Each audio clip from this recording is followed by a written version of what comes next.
देखिए, आज जो मैं बताने जा रही हूँ ये पपीता के पत्ते हैं।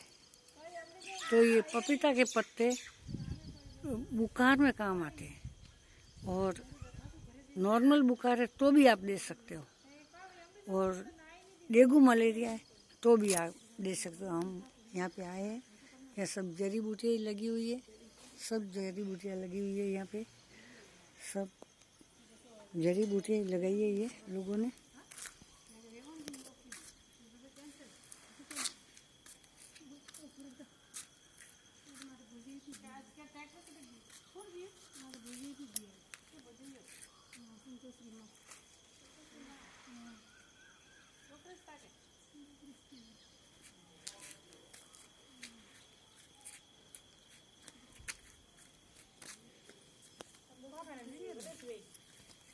Santosh, what is weight?